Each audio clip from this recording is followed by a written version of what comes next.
Buen día con aquellas personas que se encuentren viendo este vídeo. El día de hoy vamos a seguir con el capítulo número 18, donde hablaremos de la tercera y última parte del sistema digestivo. Hablaremos de la histología del hígado, de la vesícula biliar y también del páncreas. No olviden suscribirse, activar la campana para que les lleguen las notificaciones de los siguientes vídeos, dejar su like en caso que les haya agradado la ponencia y como siempre repito, agradecería bastante que puedan compartir el canal con aquellas personas que van a ingresar a la Facultad de Medicina o que tal vez se encuentran en los primeros semestres, en los primeros ciclos, donde ven todos estos temas de las ciencias básicas. Mi nombre es Fuentes Juárez Christopher Luis, estudiante del 10º ciclo de Medicina Humana en la Universidad César Vallejo. Así que, sin nada más que añadir a la presentación, iniciemos con el primer órgano, o también podemos decirle glándula, que es el hígado. El hígado es la masa de tejido glandular más grande del organismo, es nuestra glándula más grande, con el peso de 1500 gramos. Este se localiza en el cuadrante superior derecho y en parte del cuadrante superior izquierdo de la cavidad abdominal, siendo protegido por la parrilla costal. Además, está encerrado por tejido conjuntivo fibroso que es la cápsula de Gleason. Ahora, es muy importante mencionar algo de la fisiología hepática. Obviamente no vamos a entrar en detalle ya que queremos hablar en este video netamente de histología, pero sí es importante tenerlos en cuenta. ¿Qué funciones tiene el hígado? Primero que nada, secretar proteínas plasmáticas circulantes, como es la albúmina, por ejemplo, muy importante para la presión oncótica del plasma. También lipoproteínas como kilomicrones o lipoproteínas de muy baja densidad, de baja y de alta densidad. También glucoproteínas y globulinas no inmunitarias alfa y beta. También protrombina y fibrinógeno importantes para la cascada de coagulación en la sangre. También secreta vitaminas liposolubles como vitamina A en forma de retinol, que es muy importante para la visión.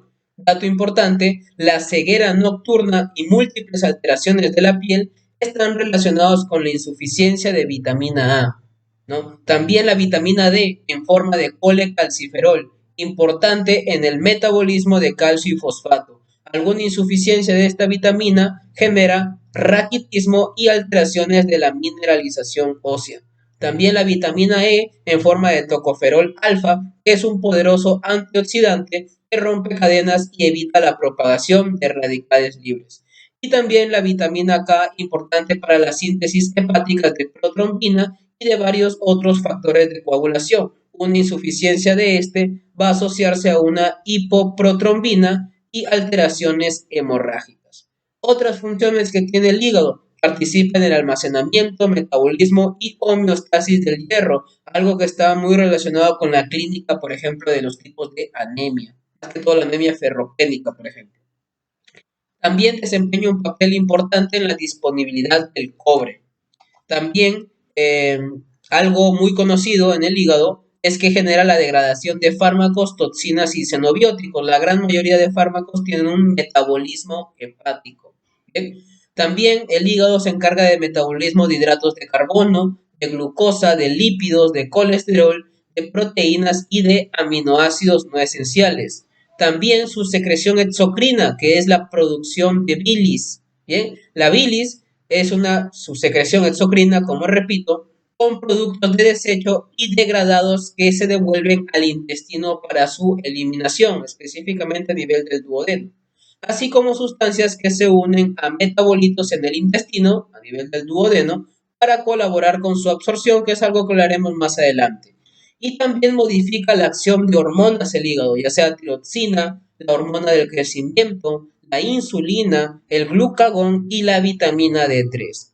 También es importante mencionar un poco sobre su irrigación hepática. Se caracteriza por un abastecimiento dual de sangre único en el organismo. Con esto, ¿a qué me refiero? A que el hígado, una gran característica y que la diferencia de los demás órganos es que su principal irrigación es dado por una vena, más no por una arteria, ¿no? Y esta vena es la vena porta hepática, brindándole un 75% de su irrigación sanguínea, que como se es vena, se caracteriza por tener poco oxígeno y esta es proveniente del tubo digestivo, del páncreas y del vaso. Y también es irrigado por la arteria hepática, pero solamente en un 25%, que es rama del tronco celíaco. Ya dentro del hígado, las ramas de la vena porta hepática y de la arteria hepática llevan sangre a los sinusoides, que irrigan los hepatocitos y las ramas de drenaje de la vía biliar, quienes discurren juntas en algo que conocemos como tríada portal, que ya más adelante lo mencionaremos. Bien, luego los sinusoides desembocan en la vénula hepática terminal, o también llamada vena central, que a su vez drena en las venas sublobulares. La sangre abandona el hígado en las venas hepáticas que desembocan en la vena cava inferior y finalmente pues este va a desembocar a nivel del corazón, ¿verdad? Entonces, ya habiendo mencionado la fisiología y un poco de su irrigación hepática, ya podemos entrar de lleno en lo que respecta a histología. Y vamos a iniciar con la organización estructural del hígado. Primero que nada, tenemos que saber qué es el parénquima hepático. El parénquima hepático son cordones bien organizados de hepatocitos que van a estar separados por capilares sinusoidales. Aquí podemos ver en la imagen superior una gran cantidad de diversos cordones, que es donde estoy pasando el cursor, ¿no? Estos de color rosa, son los cordones de hepatocitos. Y todo este grupo de cordones van a ser el parénquima hepático. Y si se dan cuenta, estos cordones están separados unos de otros por estas líneas, por así decirlo, de color azul que representan a los sinusoides. Bien, entonces ese es el parénquima hepático. Los cordones bien organizados de hepatocitos están separados por los sinusoides. También encontramos el estroma de tejido conjuntivo, el cual se continúa con la cápsula fibrosa de Gleason. Obviamente encontramos los capilares sinusoidales, que son los sinusoides, que ya sabemos que separan al parénquima hepático en estos cordones. También encontramos espacios perisinusoidales, o también llamados espacios de Dice, que lo mencionaremos más adelante. Ahora, hablemos de los lobulillos hepáticos, muy importantes, los cuales se pueden describir de tres maneras, ¿no? Son tres tipos que se pueden describir de tres maneras. La forma más clásica, como su mismo nombre lo dice, de poder describir un lobulillo hepático es como lobulillo clásico. Bien, el lobulillo clásico va a estar compuesto por cordones anastomosados de hepatocitos de una célula de espesor, separados por el sistema interconectado de sinusoides, quienes desembocan en la vénula hepática terminal o también llamada vena central, es decir, el parénquima hepático, ¿no? Esta imagen de aquí. Esto es un lobulillo clásico. Nuevamente lo repito. ¿Qué es el lobulillo clásico? Cordones bien organizados de hepatocitos de una célula de espesor que van a estar separados por este sistema de sinusoides, quienes estos sinusoides van a desembocar en esta vena central. Bien, ahora, en los ángulos del hexágono, ojo aquí, el lobulillo clásico se caracteriza por ser un hexágono, se encuentran los conductos portales. ¿Qué es el conducto portal? Es un tejido conjuntivo laxo que contiene a las tríadas portales. Y podemos verlo en esta imagen de aquí. Miren. Entonces, aquí podemos ver conducto portal, es como un tipo de telita, ¿no? Entre comillas, una telita, que es tejido conjuntivo laxo, que va a contener a la rama de la vena porta, de la arteria hepática y del conducto biliar, es decir, a la tríada portal. Bien, entonces, cada tríada va a formar un hexágono, que van a ser los ángulos del lobulillo clásico. Aquí lo podemos ver en el corte histológico igual. Aquí podemos ver la vena central. Estos vendrían a ser los conductos portales y un hexágono es lo que forma todo un lobulillo clásico. Bien, ahora, entre el borde del conducto portal y los hepatocitos encontramos el espacio periportal o también llamado de Moll, que lo mencionaremos más adelante con una imagen.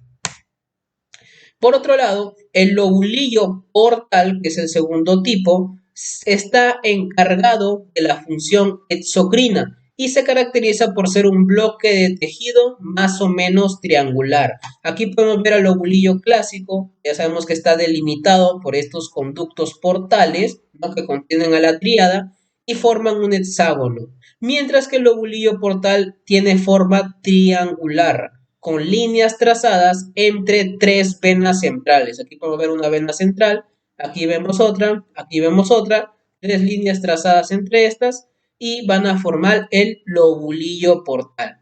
Y además tienen como eje morfológico en el centro el conducto biliar interlobulillar que pertenece a la tríada portal. Y el tercer tipo de lobulillo hepático es el acino hepático, que se caracteriza por tener una forma romboidal. Aquí la podemos ver como un rombo, ¿no? Romboidal. Entonces ya tenemos tres grandes diferencias. El lobulillo clásico es hexagonal, el lobulillo portal es triangular y el acino hepático es de forma romboidal. Como es de forma romboidal, quiere decir que va a tener dos ejes. El eje menor del acino está definido por ramas terminales de la tríada portal que siguen el límite entre dos lobulillos clásicos. Aquí podemos ver en la imagen inferior dos lobulillos clásicos que ya sabemos que son hexágonos y estos dos conductos portales van a formar el eje menor. Mientras que el eje mayor está definido entre las dos venas centrales más cercanas al eje menor, es decir, estas dos venas centrales. Entonces, todo este trayecto que estoy señalando vendría a ser el eje menor y todo este trayecto sería el eje mayor. Ahora, los hepatocitos dentro del acino hepático se van a describir dispuestos en tres zonas elípticas. La zona 1 se encuentra a la periferia de los lobulillos clásicos, Recuerde, aquí están los dos lobulillos clásicos que son dos hexágonos. La parte más periférica de cada esta vendría a ser la zona 1 del acino hepático, ¿no? Que si nos referimos al mismo acino hepático sería como que su parte más central. Bien, entonces la zona 1 es la periferia de los lobulillos clásicos.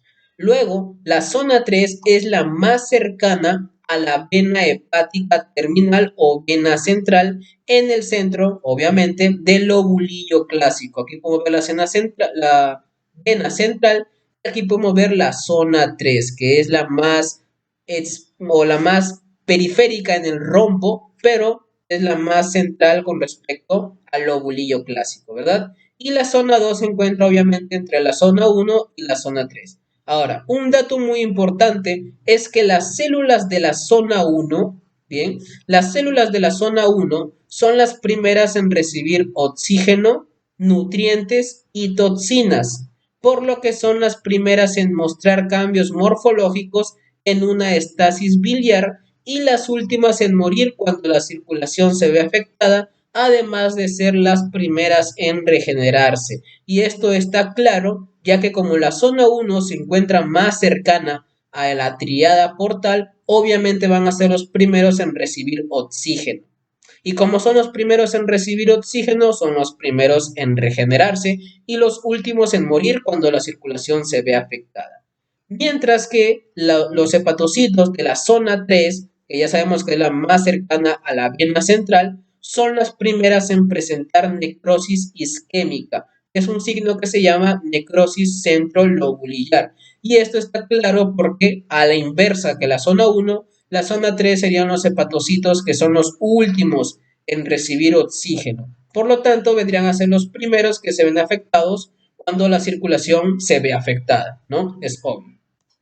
Y con respecto a esto último, hagamos una correlación clínica hablando de la insuficiencia cardíaca congestiva, la sobredosis de paracetamol y la necrosis hepática, ¿no?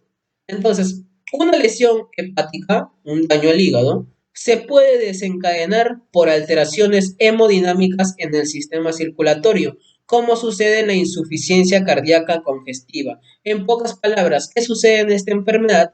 Es que el corazón pierde la capacidad, es insuficiente, ¿no? Entonces el corazón pierde la capacidad de impulsar suficiente sangre oxigenada y por lo tanto va a afectar al hígado, ¿no? Afecta realmente a nivel sistémico, pero uno de los principales órganos es al hígado. ¿Y qué es lo que va a suceder? Que la zona 3 del acino hepático es la primera en verse afectada por esta afección, al ser los últimos en recibir la sangre que pasa por los sinusoides, generándose así el signo de necrosis centrolobulillar. ¿Por qué se le dice centrolobulillar? Porque es el que se encuentra más cercana a la vena central, como mencionamos anteriormente. Aquí podemos ver en el corte histológico, está claro, ¿no? La zona 3, como tiene este signo de necrosis, mientras que la zona 2 y la zona 1 se ven mucho más o con menor cantidad de necrosis en comparación a la zona 3, ¿verdad? Y es porque esta zona 3 es la última en recibir oxígeno, ¿no? O circulación.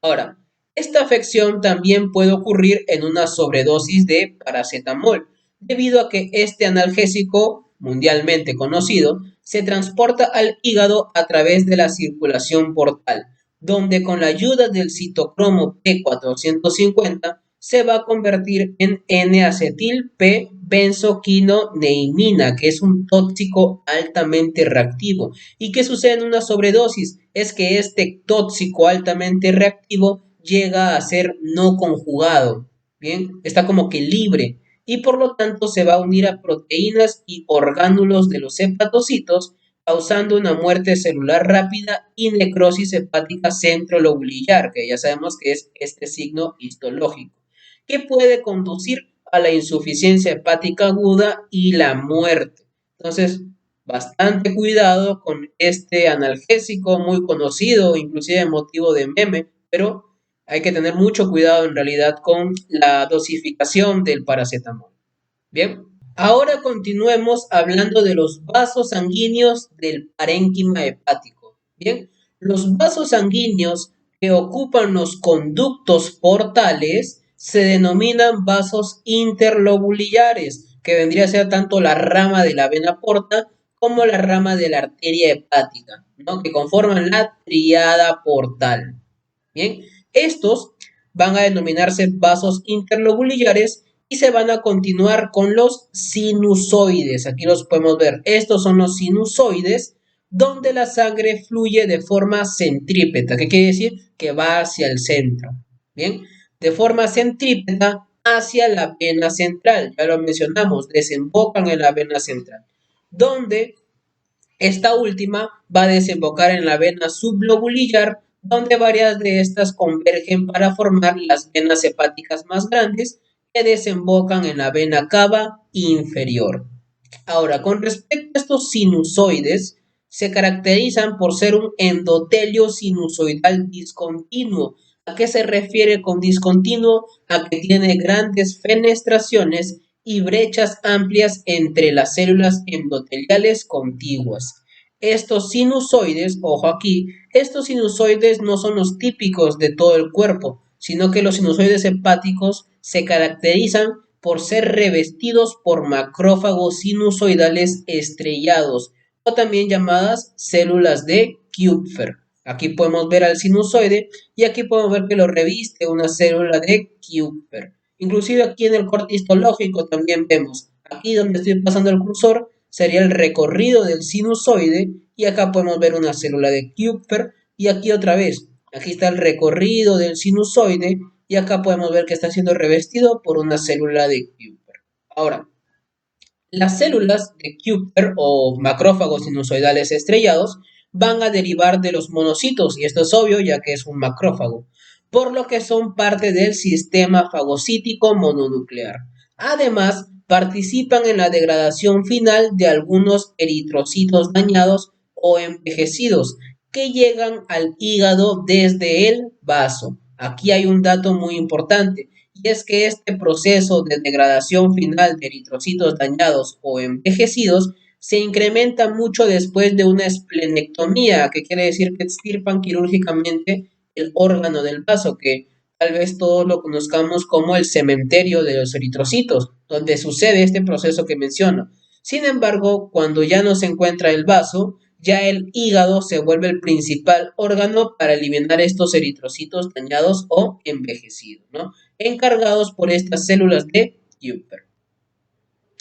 Con respecto al espacio perisinusoidal o también llamado espacio de Dice, ¿dónde se encuentra este espacio? Está ubicado entre las superficies basales de los hepatocitos y las células endoteliales y de Kupfer que revisten los sinusoides, siendo el sitio de intercambio entre los hepatocitos y el plasma. Aquí lo podemos encontrar. Todo esto respecto al espacio de Dice. Aquí vemos las microvellosidades del hepatocito, acá podemos ver la célula de Kupffer y acá podemos ver el sinusoide hepático. Entonces, este espacio, para poder resumirlo, se encuentra entre el sinusoide y el hepatocito. Bien, aquí se encuentra el espacio de Dice. Aquí podemos ver otra imagen de igual forma. Todo esto, donde señala la letra D, vendría a ser el espacio de Dice. Aquí podemos ver la H del hepatocito. Aquí podemos ver el EN, que vendría a ser el endotelio, ¿no? Todo esto vendría a ser el espacio sinusoidal. Y acá podemos ver un eritrocito, ¿no? Entonces, el espacio de Dice se encuentra entre el sinusoide hepático y el hepatocito, ¿no? Y va a ser el lugar, como menciono, intercambio entre el hepatocito y el plasma. Aquí las proteínas y lipoproteínas sintetizadas por el hepatocito se transfieren a la sangre a través de este espacio, a excepción de la bilis, que tiene otro trayecto que mencionaremos más adelante. Ahora, aquí mismo también podemos encontrar la célula estrellada hepática, que no es lo mismo que el macrófago sinusoidal estrellado, no nos vayamos a confundir ahí. Entonces, esta célula estrellada hepática, o también llamada célula de Ito, son el sitio principal de depósito de vitamina A en forma de ésteres del retinol. Aquí podemos ver a la célula de Ito. No olviden que se encuentra en el espacio de Dice. Bien, entonces, es el depósito de vitamina A en forma de ésteres de retinol. Esta vitamina A se libera como retinol unido a su proteína ligadora para transportarse del hígado a la retina, donde su esteroisómero 11-cis-retinal se une a la proteína opsina para formar rodopsina. Esta rodopsina es el pigmento visual de los bastones y conos de la retina. Entonces no vayan a olvidarse, ¿dónde se encuentra el depósito de vitamina A en el hígado? Se encuentra en la célula de Ito. ¿Y dónde se encuentra la célula de Ito? En el espacio de Dice, que ya sabemos que está entre el hepatocito y el sinusoide hepático. ¿Bien? Ahora, con respecto a la vía linfática, el plasma que persiste en el espacio perisinusoidal de Dice se recolecta en el espacio periportal o también llamado de Moll. ¿Dónde se encuentra este espacio periportal o también llamado de Moll? Entre el estroma del conducto portal y los hepatocitos más periféricos. A partir de este sitio de recolección, el líquido entra en los capilares linfáticos que discurren con los otros componentes de la tríada portal. Y aquí podemos ver el espacio periportal o también llamado de Moll, ¿no? Entre el hepatocito, que aquí lo podemos ver, ¿no? El hepatocito más periférico, por supuesto, y el estroma del conducto portal, como menciona, ¿no? Ahora, con respecto a los hepatocitos, que ya sabemos que están eh, organizados en los cordones del parénquima. ¿Qué son los hepatocitos? Son células poligonales grandes. Aquí podemos ver células poligonales grandes que forman los cordones celulares anastomosados del lobulillo hepático, como mencionamos anteriormente. Un dato muy interesante con respecto al hepatocito es que tienen una vida media de 5 meses. Además, tienen una gran capacidad de regeneración después de procesos hepatotóxicos, enfermedades o cirugía, y por esto se le conoce bastante al hígado, por su gran capacidad de regenerarse. Bien, ahora, el citoplasma del hepatocito contiene retículo endoplasmático rugoso y ribosomas libres. También tiene retículo endoplasmático liso, que aquí lo podemos ver, que va a contener enzimas que intervienen en la degradación y conjugación de toxinas y fármacos, así como en la síntesis del colesterol y componente lipídico. También tiene mitocondrias abundantes, también tiene múltiples complejos de Golgi, y una gran característica del citoplasma del hígado es su gran cantidad de peroxisomas. El hepatocito tiene aproximadamente de 200 a 300 peroxisomas cada uno. ¿Y en qué intervienen estos peroxisomas? Intervienen en muchos procesos de desintoxicación, como por ejemplo con el etanol, con el alcohol, con el licor, ¿no? También participan en la degradación de ácidos grasos, de glucogénesis y del metabolismo de las purinas. Y además el citoplasma del hepatocito también contiene gotitas lipídicas. Además, también contiene lisosomas, quien contiene enzimas lisosómicas, por supuesto, gránulos de pigmento, que son la lipofucsina, orgánulos citoplasmáticos parcialmente digeridos y figuras de mielina.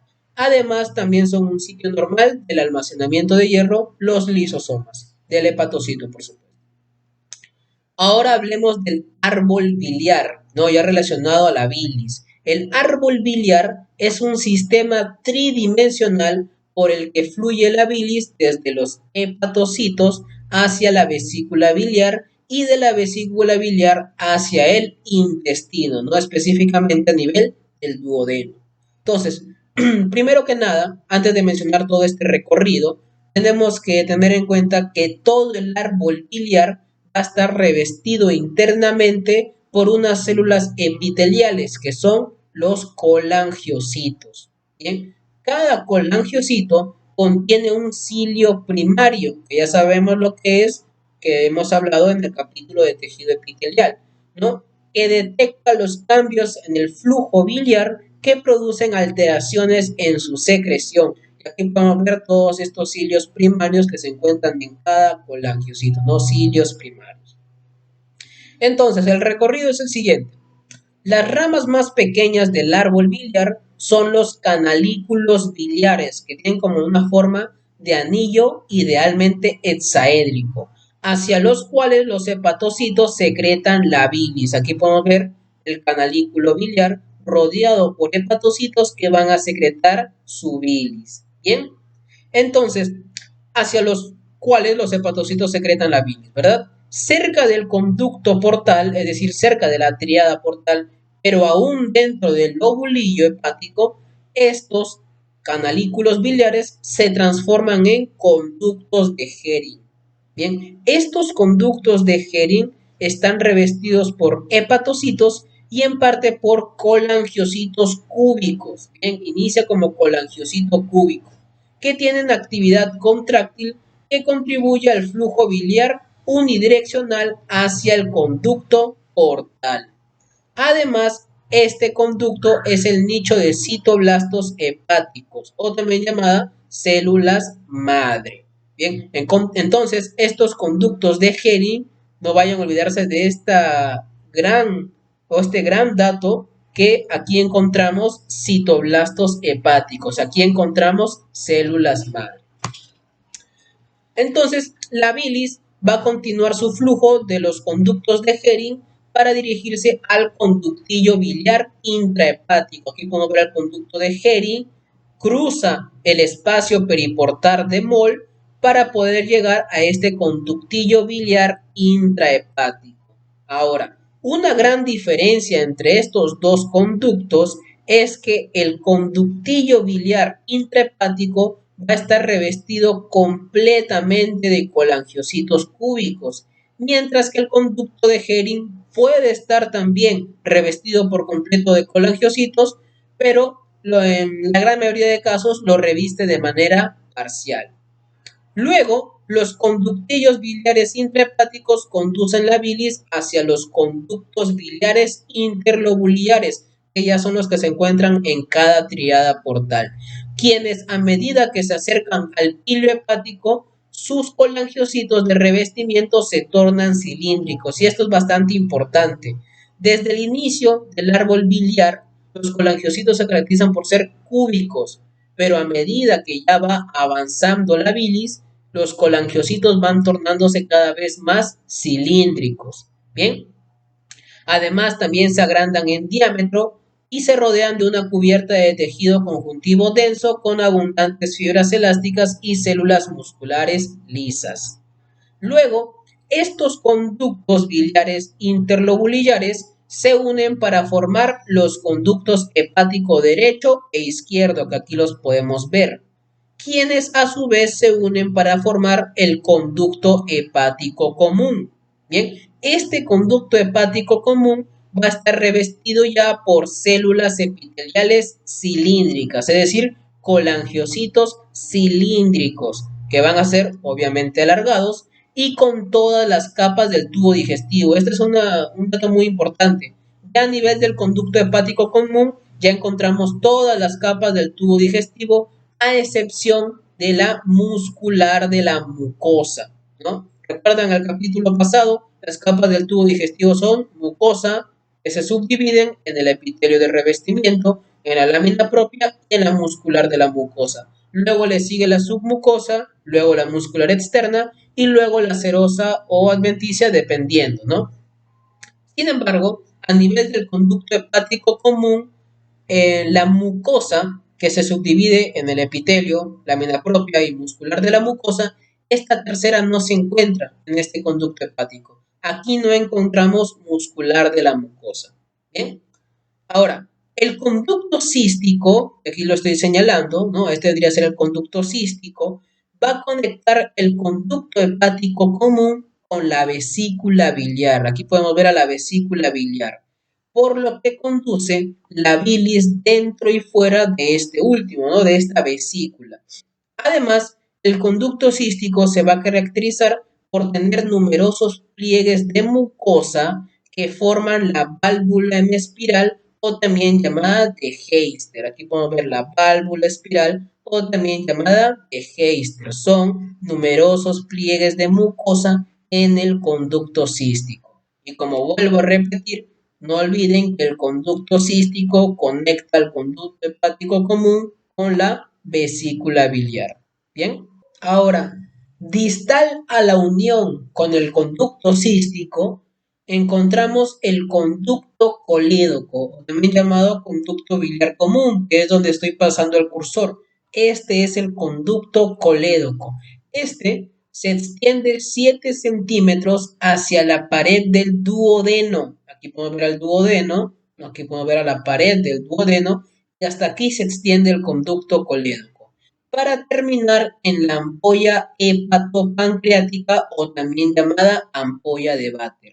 Proximal a esta ampolla hay un engrosamiento en la capa circular de fibras musculares lisas que van a formar el esfínter del colédoco o también llamado esfínter de Boyden. Bien, el esfínter del colédoco o el esfínter de Boyden es propio del conducto colédoco, quien va a controlar el flujo de bilis hacia la ampolla de Vater, ¿no? Que ya sabemos que se encuentra en la pared del duodeno. Además, hay otro engrosamiento de la muscular externa duodenal, una ampolla propia del duodeno, que se forma o que forma el esfínter de la ampolla hepatopancreática o también llamado el esfínter de Oddi. Entonces no vayan a olvidar estos tres componentes que controlan la fluidez o el flujo de la bilis desde el conducto colédoco hacia el duodeno. El esfínter de Boyden, que es propio del conducto colédoco, la ampolla hepatopancreática o de Vater y el esfínter de la ampolla hepatopancreática o esfínter de Oddi, que es propio de la pared del duodeno. Bien, ahora, la ampolla de Vater va a tener forámenes para el colédoco y también para el conducto pancreático, algo que mencionaremos más adelante, por lo que actúa como una válvula para regular el flujo de la bilis y del jugo pancreático hacia el duodeno. Bien, ahora, el hígado, ojo aquí, el hígado secreta 1 litro de bilis por día, que interviene en dos funciones principales. Estas son las dos funciones más conocidas de la bilis. Primero que nada, aporta la absorción de las grasas, ¿no? Eso ya lo sabemos. Y segundo, también actúa como un tipo de vehículo, como un tipo de transporte para poder excretar colesterol, bilirrubina, hierro y cobre. Sin embargo, diversos componentes de la bilis se vuelven a reciclar a través de la circulación portal. ¿Qué se recicla en la bilis? El 90% de las sales biliares, también se recicla colesterol, lecitina y también electrolitos. ¿Y cuáles son los componentes de la bilis? En líneas generales tenemos agua, ¿no? La bilis también tiene fosfolípidos y colesterol, tiene sales biliares primarias que son secretadas por el hígado, como por ejemplo el ácido cólico. También tiene sales biliares secundarias que son convertidas por la microbiota bacteriana en el intestino, como el ácido desoxicólico, o el ácido litocólico. También tiene pigmentos biliares y también electrolitos como sodio, potasio, calcio, magnesio, cloro y bicarbonato. No vayan a olvidar que el 90% de las sales biliares, colesterol, lecitina y diversos electrolitos vuelven a reciclarse a través de la circulación portal. Dato importante, el glucurónido de bilirrubina, ojo aquí, el glucurónido de bilirrubina, que es el producto final conjugado de la degradación de la hemoglobina, no se recicla, ¿bien? Sino que se excreta junto con las heces, a la que les confiere su color normal, ¿no? Su color característico de las heces fecales. Y como último dato con respecto al flujo biliar, es que desde el hígado es regulado por mecanismos hormonales y neuronales. ¿Cuáles son los mecanismos hormonales? Es que este flujo biliar se incrementa con colecistocinina, gastrina y motilina y se disminuye con hormonas esteroideas. Además, también tiene mecanismos neuronales en los cuales se incrementan con estimulación parasimpática. Ahora hablemos de la vesícula biliar. ¿Qué es la vesícula biliar? Es un saco distensible que tiene forma de pera. Aquí lo podemos ver, ¿no? Esta es la vesícula biliar y definitivamente tiene como una forma de pera, ¿verdad? Es un saco distensible que va a contener 50 mililitros de bilis. Además, está adherida a la superficie visceral del hígado. También puede, o bueno, este puede almacenar la bilis entrante y extraer cerca del 90% del agua que contiene. ¿Y esto qué quiere decir? Que la vesícula biliar no solo almacena bilis, sino también concentra la bilis. Bien, siempre se dice que la vesícula biliar simplemente la almacena, pero no, también la concentra al extraer cerca del 90% del agua. Y esto tiene una correlación clínica que no lo mencionamos en este vídeo, pero se los voy a decir que es con el hidrops vesicular. Bien, una relación clínica ahí. Entonces hablemos de la histología de la vesícula biliar, primero que nada de la mucosa. La vesícula biliar en su parte más interna, el revestimiento interno, ¿no? Más cercano a la luz, en otras palabras, está conformado por la mucosa. La mucosa, su superficie, va a estar compuesta por epitelio cilíndrico simple, que son los colangiocitos. Recuerden que ya a este nivel, a partir del conducto hepático común, ya comienzan a ser colangiocitos cilíndricos y ya no cúbicos. ¿Bien? Estos colangiocitos exhiben microvellosidades, complejos de unión, abundantes mitocondrias y pliegues complejos de membranas laterales. Aquí podemos ver cómo los colangiocitos ya son cilíndricos. Bien, debajo de este epitelio cilíndrico simple, pero aún parte de la mucosa, encontramos a la lámina propia, que ya sabemos que es tejido conjuntivo. Contiene capilares fenestrados y pequeñas vénulas, pero no posee vasos linfáticos. También contiene linfocitos y plasmocitos y a veces hay glándulas mucosecretoras. Y ojo aquí, la pared de la vesícula biliar carece de muscular de la mucosa y de submucosa, en comparación al tubo digestivo que lo vimos en el capítulo pasado. El tubo digestivo en la gran mayor parte del trayecto está conformado por la mucosa, que tiene tanto epitelio, lámina propia y muscular de la mucosa. ¿Cómo es la mucosa de la vesícula biliar? Solamente tiene epitelio y lámina propia. No tiene muscular de la mucosa. Luego, regresando al tubo digestivo, después de la mucosa que se encontraba, la submucosa y luego recién la muscular externa. Pero en la vesícula biliar no. Pasa de ser mucosa a ser directamente, o bueno, a seguirle la muscular externa. No encontramos submucosa en la vesícula biliar. Bien, ojo a ese dato.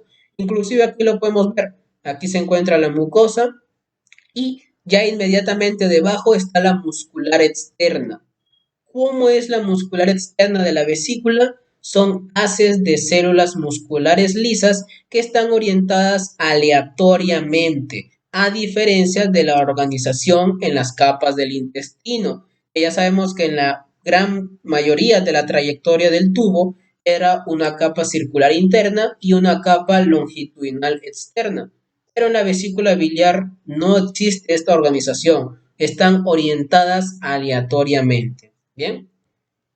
Ahora, la capa del tejido donde la vesícula biliar se adhiere a la superficie hepática se conoce como adventicia, que ya sabemos que es netamente tejido conjuntivo. Sin embargo, la parte que no se encuentra adherida al hígado es serosa, que ya sabemos que es el mesotelio, que es un epitelio plano simple, sumado a un poco de tejido conjuntivo. Bien, además hay presencia de divertículos profundos de la mucosa, que se les llama senos de Rokitansky-Aschoff. Aquí podemos ver estos divertículos llamados senos de Rokitansky-Aschoff que se encuentran a nivel de la mucosa. Bien, dato importante con respecto a esto es que se piensa que son una indicación de alteraciones patológicas que se desarrollan por hiperplasia y herniación de las células epiteliales a través de la muscular externa. Asimismo, en estos senos de Rokitansky-Aschoff pueden acumularse bacterias causantes de inflamación crónica, un factor de riesgo para la formación de cálculos biliares. Entonces existe una relación de la formación de cálculos biliares con estos divertículos de Rokitansky-Aschoff. Bien. Ahora, con respecto al páncreas. El páncreas es una glándula alargada que tiene las siguientes partes. Está conformado por cabeza, por cuerpo y por una cola. Ahora, el conducto pancreático principal, o también llamado de Wirsung, va a recorrer toda la longitud de la glándula. Aquí la podemos ver, ¿no? Esto vendría a ser el páncreas. Y aquí podemos ver todo este conducto, que es el pancreático o de Wirsung, que recorre toda la longitud del páncreas y va a desembocar en el duodeno a la altura de la ampolla de Vater, es decir, a la misma altura donde desemboca el conducto colédoco. Bien, aquí en la ampolla de Vater también encontramos proximal a este el esfínter de Oddi, ya lo mencionamos, que rodea a esta ampolla de Vater y regula el flujo del jugo pancreático y además evita el reflujo de los contenidos intestinales hacia el conducto pancreático. Muy importante la acción del esfínter de Oddi. Y además algunas personas también tienen un conducto pancreático accesorio, uno además del de Wirsung, que se le conoce como el de Santorini, que aquí lo muestra en la imagen inclusive. Ahora, con respecto al páncreas, nosotros podemos definir al páncreas, o más que definir, dividirlo en un componente exocrino y en un componente endocrino. Primero vamos a hablar del páncreas exocrino, ¿bien? El páncreas exocrino, con sus unidades de secreción, son los adenómeros. Y estos adenómeros están formados por un epitelio simple de células serosas piramidales. ¿Cómo se llaman estas? Se llaman células secretoras serosas del acino, o de una manera más simple las podemos llamar células acinares. Aquí los estoy señalando. Estas son las células acinares, que son un epitelio simple. Aquí inclusive también en el corte histológico, ¿no? Estos vendrían a ser las células acinares.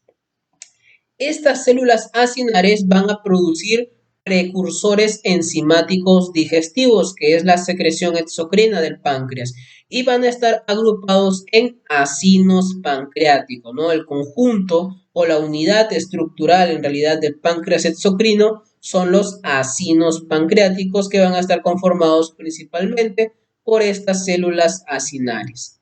Ahora, los acinos pancreáticos van a tener su conducto intercalado, que se le conoce como conducto de Bol, que comienza en realidad dentro del mismo acino, con las células centroacinares. Permítanme hacer un zoom aquí.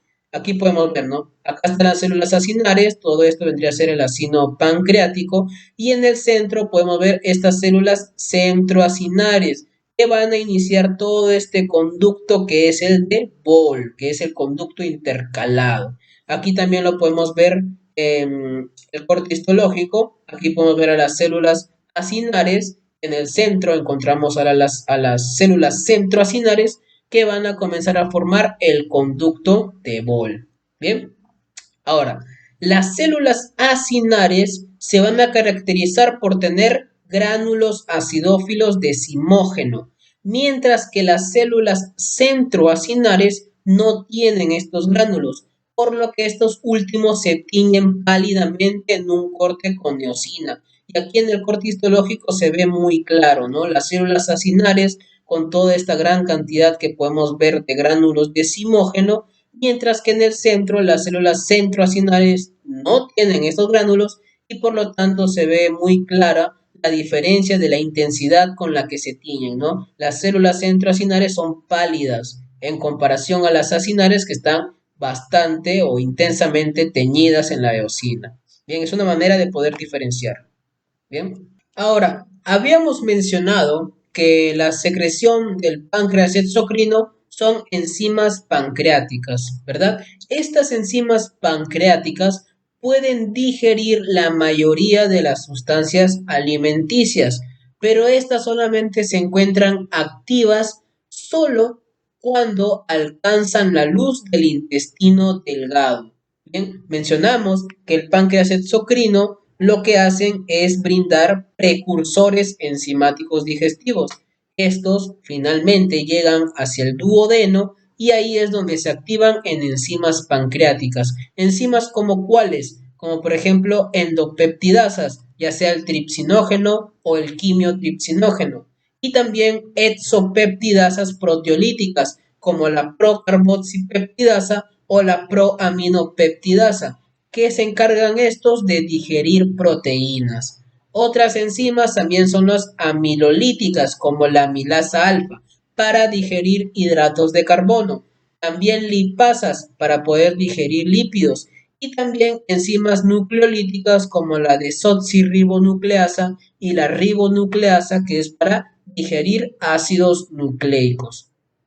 Ahora hablemos del sistema de conductos del páncreas exocrino, ¿no? Así como hablamos del árbol biliar, algo parecido también al páncreas exocrino. Entonces, las células centroacinares, como ya hemos mencionado, son el sitio donde surgen los conductos de Bol, ¿no? Ya lo mencionamos en la anterior diapositiva. Estos conductos de Bol se caracterizan por ser cortos y drenan en los conductos colectores intralobulillares. Aquí los podemos ver.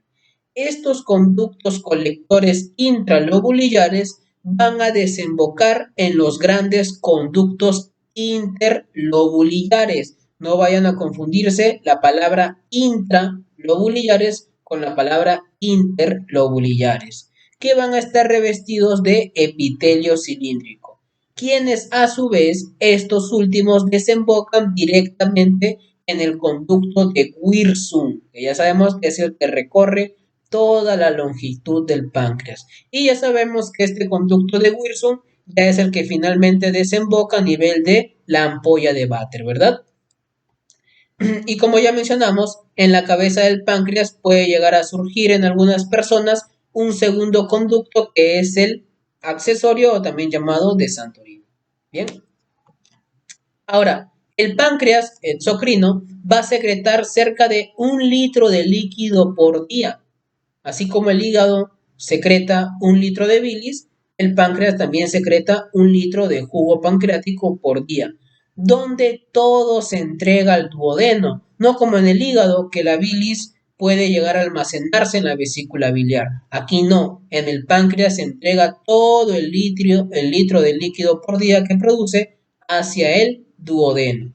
Ahora, si bien los acinos, ¿no? Los acinos pancreáticos secretan un pequeño volumen de líquido con proteínas abundantes, las células del conducto de Bol es las que se encargan de que llegue a formarse todo este litro. ¿Por qué? Porque secretan un gran volumen de líquido rico en sodio y bicarbonato. El bicarbonato es muy importante aquí, ya que este va a servir para neutralizar la acidez del quimo y establecer el pH óptimo para la actividad de las principales enzimas pancreáticas. Recuerden que el duodeno se encuentra justamente después del estómago.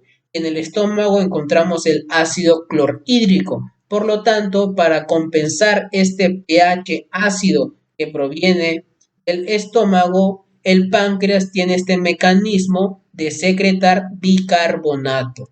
Y este bicarbonato, no olvidar, ¿quién lo produce? Las células que se encuentran en el conducto de Bol. Bien, muy importante ahí. Ahora, las células enteroendocrinas del duodeno regulan el páncreas exocrino. ¿A través de qué? De la secretina. La secretina estimula a las células de los conductos de Bol para que secreten sodio y bicarbonato. Mientras que por otro lado, la colecistocinina determina que las células acinares secreten sus proenzimas. Además, el páncreas también recibe inervación autónoma, inervación simpática para la regulación del flujo sanguíneo pancreático y también inervación parasimpática, que estimulan la actividad de las células acinares y centroacinares. Ahora, por otro lado, el páncreas endocrino va a estar dado por los islotes de Langerhans, mientras que el páncreas exocrino es dado por los acinos pancreáticos, el páncreas endocrino es dado por los islotes de Langerhans. Aquí en el corte histológico, todas estas flechas están señalando a los islotes de Langerhans, que están dispersos por todo el órgano del páncreas, ¿no? Siendo de 1 a 3 millones de islotes por Langerhans por cada páncreas, ¿no? Por el páncreas humano. Y aunque parezca raro, aunque suene raro, todos estos 3 millones de islotes de Langerhans solamente conforman de 1 a 2% del volumen del páncreas. ¿Bien? Ahora, los islotes de Langerhans van a tener células poligonales que van a estar rodeados por una profusa red de capilares fenestrados. Y en los islotes de Langerhans van a existir diversos tipos de células, pero existen tres tipos de células principales. Tenemos la célula A, que solamente conforma del 15 al 20% por cada islote, quienes se localizan en la periferia y secretan glucagón. Luego tenemos las células B, que son las principales, ¿no? Del 60 al 70%, quienes se localizan en el centro y secretan insulina. Y las células D, que van del 5 al 10%, que se localizan en la periferia y secretan somatostatina. Ahora, aparte de estas tres células principales, también encontramos células menores que solamente son el 5%. ¿Como cuál? Como la célula que genera el polipéptido pancreático, la célula D que genera el péptido intestinal vasoactivo, también la célula enterocromafin que secreta secretina, motilina y sustancia P, y también la célula epsilon que secreta grelina. Pero los tres principales, como les digo, son la célula A, la célula B y la célula D. ¿Bien? Y el principal, el más representativo, tal vez, del islote de Langerhans, es la célula B, definitivamente, ¿no? Que secreta la famosa insulina. Ahora hablemos de las funciones de las hormonas pancreáticas de igual forma a grandes rasgos. La insulina. Bien, la insulina, como mencioné, es la secreción endocrina más abundante del páncreas. ¿Qué funciones tiene? Captación de glucosa desde la circulación, almacenamiento de glucosa, un proceso que es glucogénesis en células musculares y el hígado, utilización de la glucosa, que es la glucólisis, también degradación de kilomicrones y otras lipoproteínas en ácidos grasos libres para la formación de gotitas lipídicas, que es lipogénesis, y también síntesis de proteínas en células musculares esqueléticas y hepatocitos. Dato importante aquí es que la falta o insuficiencia de insulina incrementa la concentración sanguínea de glucosa, algo que se conoce como hiperglucemia, y la presencia de glucosa en orina, algo que se conoce como glucosuria. Ambos son signos de una enfermedad mundialmente conocida que es la diabetes mellitus. Bien, ojo aquí con la diabetes mellitus, no es una broma, no es un juego, es una enfermedad horrible ya que genera complicaciones si es que no se trata, si es que no se mantiene, si es que no se regula, ¿no? Si es que se complica puede generar complicaciones, valga la redundancia, a nivel cardiovascular, a nivel de los ojos, ¿no? Retinopatía, también a nivel renal, ¿no? O también a nivel neurovascular inclusive. Entonces, ojo ahí con controlar la diabetes mellitus. Además, en estudios recientes se ha demostrado un vínculo entre la insuficiencia de insulina y la enfermedad de Alzheimer, ¿no? Que mencionaremos más adelante en el siguiente diapositiva para ser exactos. Por otro lado, la otra hormona pancreática es el glucagón, quien tiene acciones recíprocas a las de insulina. Por ejemplo, estimula la liberación de glucosa hacia la sangre y favorece la glucogénesis y glucogenólisis en el hígado. Además, también estimula la proteólisis y moviliza las grasas desde los adipocitos, que es la lipólisis, y estimula la lipasa hepática, ¿no? Entonces como que tienen funciones inversas, no son como antónimos, no del todo, pero sí son como más o menos antónimos. Y la somatostatina es aquella que inhibe la secreción de la insulina y el glucagón, y además suprime la acción exocrina del páncreas. Bien, entonces ya sabemos, la insulina y el glucagón como que tienen funciones inversas o antónimas, mientras que la somatostatina lo que hace es inhibir a ambas, bien tanto a la insulina como al glucagón. Es como un mecanismo de regulación la somatostatina. Y por último, hagamos esta correlación clínica de la producción de insulina y la enfermedad de Alzheimer.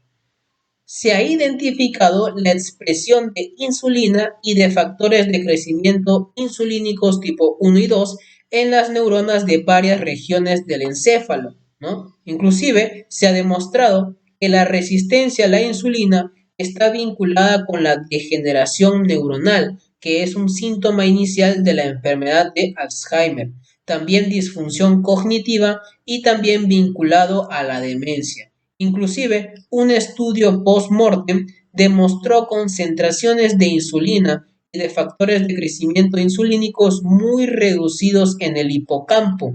El hipocampo es una región del encéfalo que está responsable de la memoria, por lo tanto está muy relacionado a la enfermedad de Alzheimer.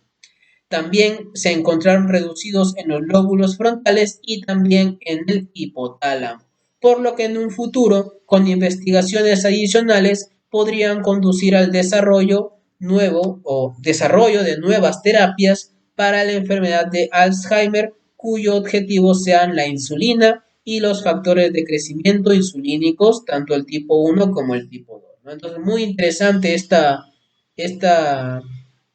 sinapsis, o bueno, más que sinapsis, esta relación que tiene tanto la insulina con la enfermedad de Alzheimer, ¿no? Ojalá en un futuro con estas investigaciones pueda llegar a ser viable este tipo de tratamiento. Y bien, eso fue todo con respecto a este capítulo de histología. No olviden que como referencia bibliográfica estoy utilizando Histología de Ross, me parece muy buen libro para estudiar tanto histología como biología molecular.